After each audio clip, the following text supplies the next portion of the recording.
So, have you ever really truly stopped to think about what the word success even means?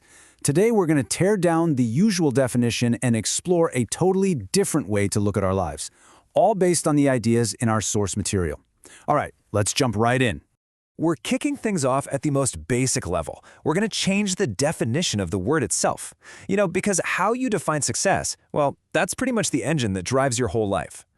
So just ask yourself for a second, when you hear that word, success, what pops into your head? Is it kind of like a scorecard, tallying up external stuff like how much money you make, how well you perform at work, your status? Is it all about getting ahead of everyone else? But what if that's not the real game at all? Well, the source material throws a massive curveball here. It suggests a pretty radical alternative. It defines success not by any of that worldly stuff, but simply as this: fulfilling God's purpose for our lives. And that one little shift, man, it changes everything. Here's the key idea. This new definition completely shifts the goalposts. It's no longer this frantic race to get ahead of other people. Instead, it becomes a really personal journey of getting aligned with your unique purpose. And just think about that for a second. A small thing that's totally aligned with your purpose is way more successful than some huge achievement that isn't.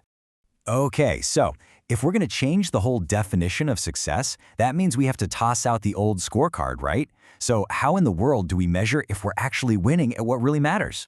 The source asks some really hard-hitting questions. I mean, you could be absolutely crushing it at your job, making tons of money, getting one promotion after another, but is it really success if your most important relationships are falling apart? If your family life is a mess? If you can't go to sleep with a clear conscience? If you haven't helped anyone else along the way? This view forces you to look at your whole life, not just the shiny parts. And this is where you can really see the two systems, side by side. The world hands us a scoreboard, and it's all about external results. But this new model, it gives us a compass, and it's all about our internal direction. Are you pointing toward better character, stronger relationships, a cleaner conscience? That's the new way to keep score. All right, so if that's where we're headed, how do we actually find that path and, stay on it? The source lays out a process that's actually pretty straightforward. Let's check it out. The basic framework for this whole journey is a simple three-step flow. It starts with meditating on these guiding principles, which then helps you create a way of living that's in sync with your purpose, and that is what ultimately leads to true success. Now, it is so important that we understand what meditation means in this context. This is not about just passively soaking up information like a sponge. Nope, it's an active, daily practice. The best way to think about it is like a ship at sea making a daily course correction. It's the tool you use every single day to check your bearings and steer your life back towards your true north. And look at the results of that daily course correction. It's not about getting a leg up on the competition. It's about purifying the why behind what you do, cleaning up your conscience, healing your relationships, and ultimately making choices that are genuinely aligned with your purpose. Okay, so this next part is where things can get a little tricky. Because it's not just about chasing the right goal, it's about chasing it in the right way. Our natural instinct is to do things that are fast, big, and visible so everyone can see them. But the principles in our source material, they point to a totally different approach, one that's often slow, one that's focused on depth over just being huge, and a lot of the time, it involves unseen work on our character and our motives. So the big takeaway here is that you just can't separate the what from the how. The goal is absolutely to achieve your purpose, but you have to commit to doing it with methods like patience, integrity, and focusing on what's deep and real, not just what's big and flashy. And now we're at what might be the most profound and honestly counterintuitive idea in this whole thing. It is going to completely flip how you think about your own flaws and failures.